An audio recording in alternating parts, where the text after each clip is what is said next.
Bom dia a todos. Hoje nós vamos tratar do texto da Kátia Maria Butch, Formação da Alma e do Caráter Nacional, Ensino de História na Era Vargas. Embora ele seja um texto que foque na questão do ensino da história, né, ele está bem contextualizado e bem objetivo, no sentido de nos permitir entender o contexto da educação no período Vargas, né, de como ocorre esta formação do que ela chama da alma e do caráter nacional. É um texto, então, que mostra como a história se estruturou como disciplina escolar, né, como ela foi introduzida no contexto escolar, né, e passou com um programa, com uma disciplina formada com conteúdos, né, e essa seleção desses conteúdos. Tá? A formação e fortalecimento do sentimento de identidade nacional como objetivo de ensino. Então, o texto ele traz de uma forma muito clara, né, e objetiva de como o governo Vargas fez uma guinada muito forte em termos de rompimento com a regionalização, né, os entes federativos, em prol de uma construção desta identidade nacional, uma identidade que formaria, então, a ideia de nação brasileira. Os programas das disciplinas, tá, e dos livros, e os livros didáticos, né, eles vão trazer fortemente essa formação do povo brasileiro, uma integridade territorial e administrativa do Brasil e uma unidade cultural do Brasil. Então, vejam vocês, as disciplinas e os conteúdos dos livros didáticos vão ter esses três pilares, né, em comum. Tá? Então, como se deu a formação da população brasileira? Como que o que compôs essa formação naquele período, né? Pensando naquele período, 1930 a 1945, ali, que é o primeiro governo Vargas. Né? Mas essa ruptura ela se dá logo no início, então essa construção da identidade nacional se dá logo no início. Tá? Então, como pensar a integridade do território e a integração administrativa do Brasil, né? Até então muito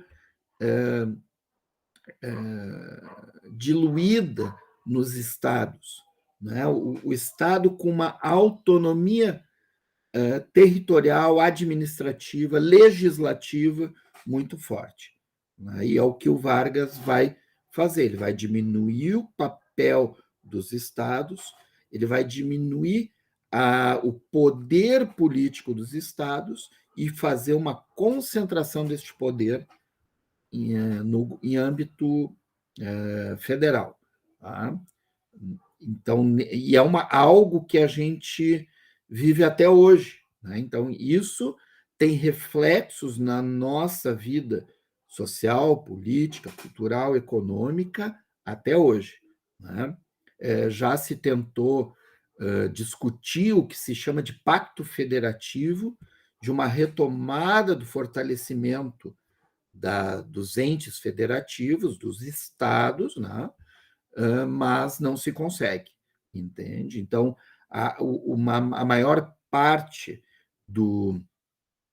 da cobrança, por exemplo, de impostos, ele se dá em âmbito federal. Então, essa concentração, ela às vezes se torna até prejudicial, né? Se tem aquela expressão, o dinheiro vai a Brasília e depois volta para os estados. E aí, nessa ida e volta, muitos estados, os mais industrializados, acabam perdendo recursos para estados menos industrializados, menos desenvolvidos. Né? Também a questão da unidade cultural, isso, de certa forma, foi tentado, né, principalmente através de uma consolidação da língua portuguesa, né, e de uma cultura que se quis geral. Isso talvez seja ainda aquilo que os entes federativos ainda têm de mais forte. Né? Por exemplo, a figura do gaúcho, né, ainda é extremamente forte, ainda é extremamente representativo para a população que habita o Rio Grande do Sul. E isso também nos outros estados. Né? Então, o baiano, né? O pernambucano, o paraibano, né? Então, o paulista. Né? Isso acaba ainda. Isso não foi tão afetado como foi nas outras esferas. Tá? Essa formação de uma consciência nacional foi tida como uma das tarefas mais urgentes a ser realizada pelos intelectuais. Né? Então, todo esse debate da unidade nacional, ela não é um debate que vem de baixo, né? Da base social. Não, ele é um debate que é desencadeado e toma forma pelos intelectuais que ocupam, então, ou influenciam a política nacional. Tá? Se havia um entendimento que esse debate deveria passar pela chamada consciência das elites. Né? As elites deveriam tomar a consciência de que essa formação do caráter nacional, da identidade nacional, ela era importante para a unificação da nação brasileira. O Estado ele passaria a ser o responsável pela essa formação da nacionalidade e pela direção da população, pela direção do povo, né? Tido como uma massa que deveria ser orientada e seguir aquilo que as elites, né?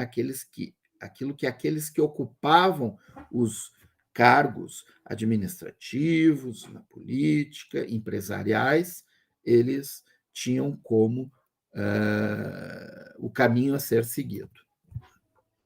Os intelectuais envolvidos com a questão educacional não escondiam a crença nessa liderança das elites. Né? Então, esses intelectuais, eles deixavam bem claro essa necessidade. E isso seria, então, um reflexo direto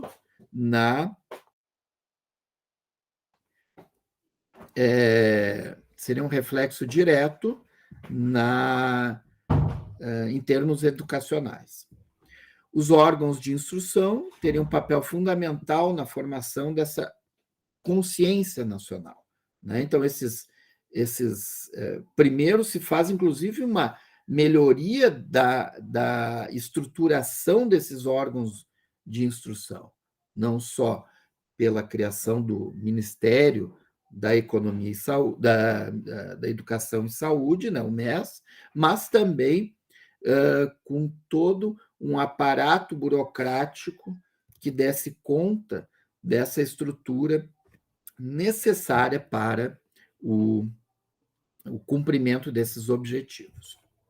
A história, então, nesse contexto, né, o ensino de história, ele deveria refletir uma ciência social geral que trouxesse a noção da diversidade das sociedades do passado e o sentido de sua evolução.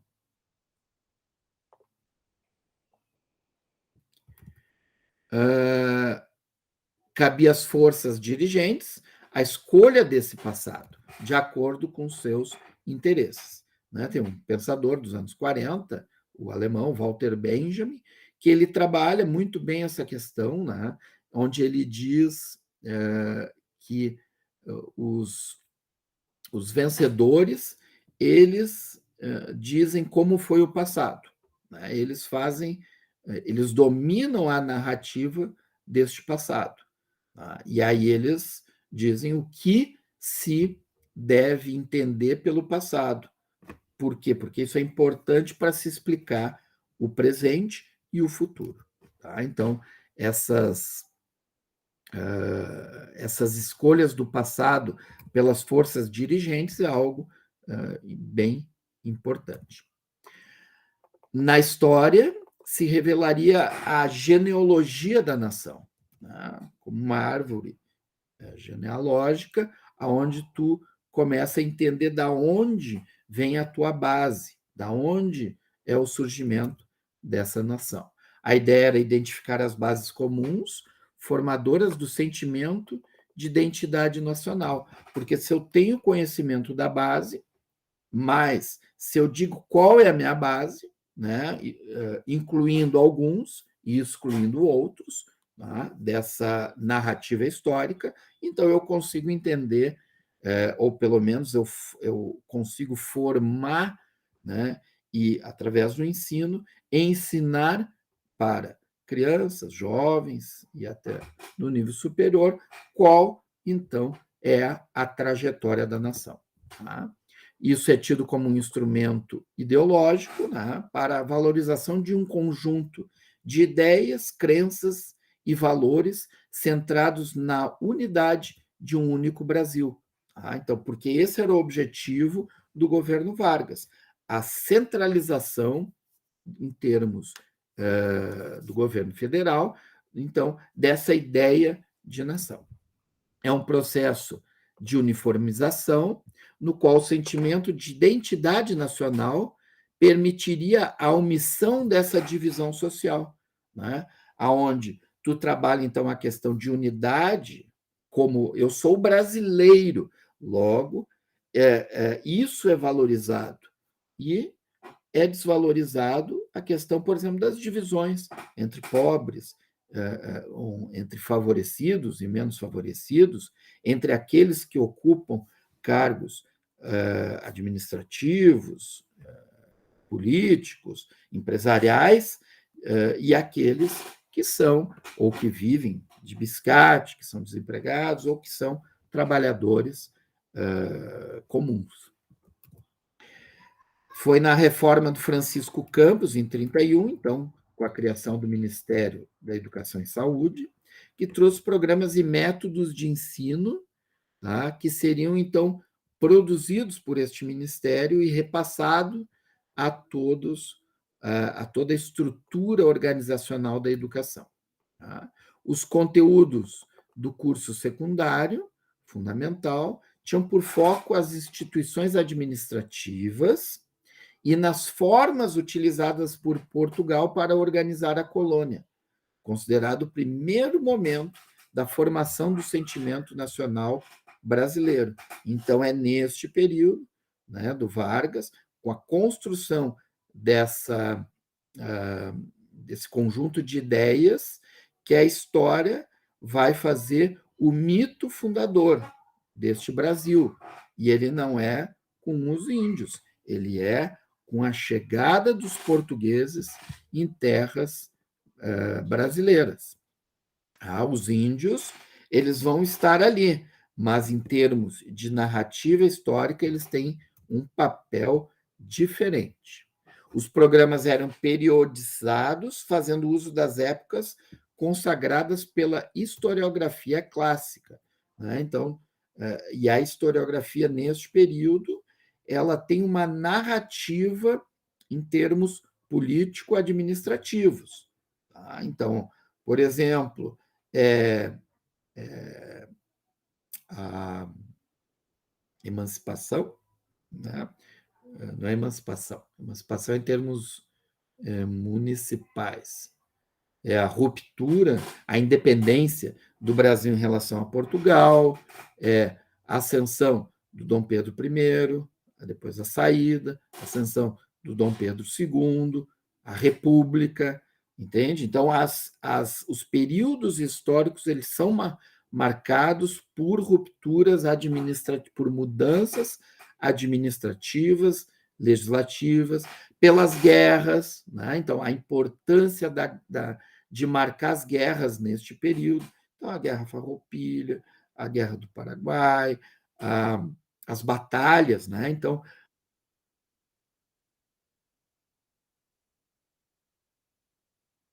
as três pilares alicerçam a unidade nacional brasileira para os estudiosos, né, intelectuais deste período. Primeira, unidade étnica, né, que ela vai abordar a questão de quais origens populacionais vão fazer surgir, então, essa nação brasileira. Né? Então, são os índios, os negros, os europeus, que vão depois, né, todo o processo, inclusive, de miscigenação, né, de que vão fazer com que essas populações elas tenham um caráter único, que aí seria o caráter brasileiro, a unidade administrativa e territorial, né? Então, como essa organização administrativa e do território, as capitanias, que depois se transformam em estados, né? As capitais, como que isso se organiza em termos administrativos, os estados, os municípios, as regiões, como que é esse desenvolvimento, e, por fim, a unidade cultural, principalmente através da consolidação de um linguajar mais semelhante, né? Que a língua portuguesa ela permite uma série, ela acaba, né? Toda linguagem ela acaba permitindo uma série de dialetos, de falas diferenciadas. Então, essa na língua portuguesa no Brasil não foi diferente. Né? Então, esse atravessamento de idiomas, né? Tanto o natural dos povos indígenas, quanto das populações afrodescendentes. Então, como isso atravessa esse linguajar português? Ainda hoje, né, se tem um linguajar muito próprio, por exemplo, no sul do Rio Grande do Sul, no Nordeste, no interior do Nordeste, né? No interior paulista, todo um sotaque, o carioca, o amazonense, o pessoal da região norte. Então, como isso ainda é muito forte, né? Mas hoje a gente já tem, claro, uma unidade em termos linguísticos. Né? As crianças nas escolas elas têm esse cerne muito forte da língua portuguesa. Nesse período também vão se resgatar os heróis e consolidar os heróis do passado, os heróis que construíram a nação. Né? Um deles, talvez o exemplo o mais exemplificativo, seja o Joaquim José da Silva Xavier, o Tiradentes, que durante um longo período de tempo ele não foi herói. Ele vai ser herói a partir da consolidação da República, em 1889, e no governo Vargas ele vai ter um papel muito importante, então, para valorizar aquilo que ele defendia. Também os feitos, né, os heróis pertencentes às carreiras militares, às forças armadas. Né? O almirante, o general, o marechal, aqueles que tiveram um papel de destaque nas lutas, né, nos enfrentamentos que se teve no decorrer do passado. Bom, nessa unidade étnica, então, o que vai ser mais destaque são os conquistadores portugueses, e aonde se vai, né, claro, trabalhar com a unidade geográfica, construída em diferentes momentos em diversas regiões da faixa litorânea, porque os portugueses eles não chegam numa única vez e de uma única forma, né? Essa ocupação territorial brasileira ela é paulatina, ela é contínua, né? Ela é feita de diversas formas, com muitas vezes com muitas batalhas, né? Por exemplo, São Luís, do Maranhão, que teve uma ocupação francesa durante um período, Pernambuco. Então, isso vai fazer. Então, essa narração ela vai resgatar essa construção nesses diversos períodos. Caberá à história fazer esse resgate.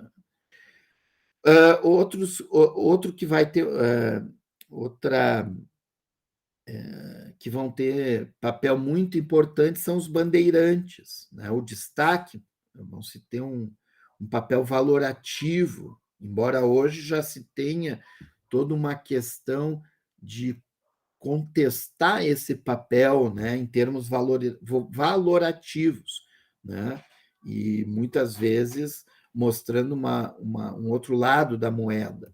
Então, os bandeirantes vão ser tidos como aqueles que levaram o poder colonial português para as regiões do interior brasileiro, aqueles que efetivamente conseguiram abrir os primeiros caminhos para essa colonização portuguesa no interior.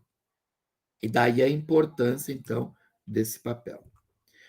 Os indígenas, né, que abriam sempre os volumes da história brasileira, mas sempre com um papel muito secundário, se omitindo, por exemplo, toda uma população e uma diversidade fenomenal que existia em termos de populações indígenas no Brasil, né? A gente tem como uma única população, mas não é esse o caso, e também se omitindo o chamar de o massacre dessas populações indígenas ao longo dos tempos. Então, uma população reduzida de milhões de pessoas para algumas centenas de milhares. Então, isso se omite, né, essa diversidade e essa redução significativa. Bom, então, as origens do povo brasileiro para os intelectuais nesse período, né? Então, o silvícola brasileiro, o índio, né? O nativo encontrado pelos portugueses no século XVI, mas não o índio degradado pela conquista europeia, mas aqueles que eles vão dizer o bom selvagem, né? O selvagem que tem um papel de colaboração com essa não é invasão, essa ocupação portuguesa nas terras brasileiras. Né? Então, vejam a criação dessas narrativas, né? Como diria o Benjamin, assim, quem está contando a história são os vencedores, como que eles contam? Ah, nós ocupamos as terras, o português ocupou a terra brasileira e teve uma relação muito amistosa com os habitantes que aí estavam. Né? Não teve massacre, não teve nada, todos eram iguais. Né? Então, essa narrativa hoje, então, contextualizada. O descendente, aquele que veio, o negro, né, que veio das terras africanas, dominado pelo colonizador, tratado como mercadoria, né? Mas não é isso que vai ser ressaltado, né? Se fale nesses termos, mas o que vai ser ressaltado é a importância para a vida econômica do país desta população que veio trabalhar, né? Como se não tivessem sido obrigados, mas que veio ajudar na construção de uma nação. E vai ser ressaltado também essa questão da miscigenação dessas populações. Então, com os originários desse território e também com aqueles que vieram de Portugal e de outros países e fizeram sua casa em terras brasileiras. Então, essa miscigenação é isso que, nesse período, Vargas vai se consolidar como a formação, então, dessa etnicidade brasileira. É uma busca pela unidade étnica, tratando como majoritariamente branco o povo brasileiro, ignorando a presença efetiva dos africanos, presença essa que nos tornaria inferiores de acordo com as teorias racistas da época, que se estenderam pelo mundo na primeira metade do século XX, né? Como, inclusive, essas teorias racistas ainda estão muito empregadas em termos nos tempos atuais, né? Então, como de considerar uma inferior aquela pessoa, aquelas populações que atravessaram, né, que foram obrigadas a atravessar o Atlântico e vir para o Brasil. Já para a cultura europeia, é o marco do início das artes, da literatura, é o cristianismo, né, com a religião, com fortalecimento, então, trazendo essa religiosidade, como se, por exemplo, os índios não tivessem a crença na sua espiritualidade, nos seus entes, nas suas divindades, como se a população afrodescendente não tivesse alma, não tivesse também essa espiritualidade, essa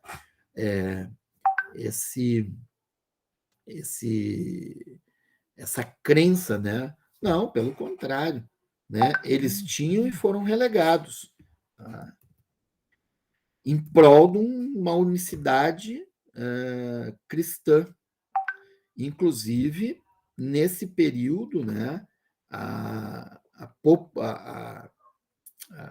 religião, por exemplo, a religião de cunho afrodescendente, ela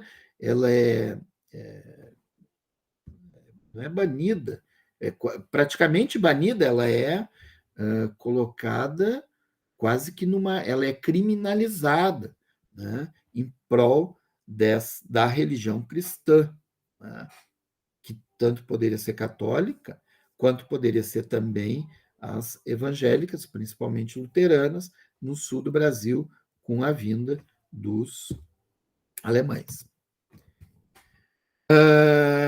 A língua portuguesa também é apresentada de uma forma altamente positiva, né? Isso aí é extremamente importante.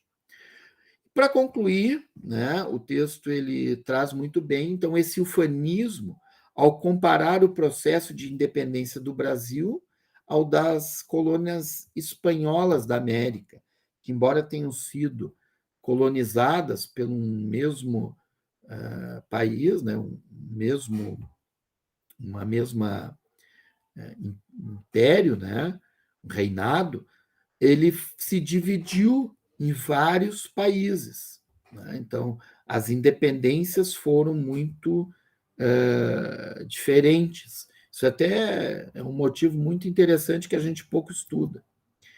Mas isso serviu para mostrar como o Brasil ele teve uma administração colonial portuguesa tão, né, tida como excelente, que justifica-se porque tal sistema soube manter uma unidade, uma unificação do Brasil. Tá? Então, tornar porque a gente poderia ter muito bem, né, uma nação brasileira de origem portuguesa e uma nação espanhola, do México até o Chile, né, uma nação latina de origem espanhola. Né? Mas não, é uma série de países independentes. Bom, Essa unidade, né, de Portugal, administrativa de Portugal, então, é a base que justifica, que dá o suporte necessário para a construção, então, deste território nacional. Que o Vargas pega e diz: bom, agora nós vamos melhorar esta unificação. Tá? Então, basicamente, o texto é esse, bem objetivo, bem trabalhado, com bons exemplos, né? E vale uma bela leitura. Muito obrigado, até a próxima.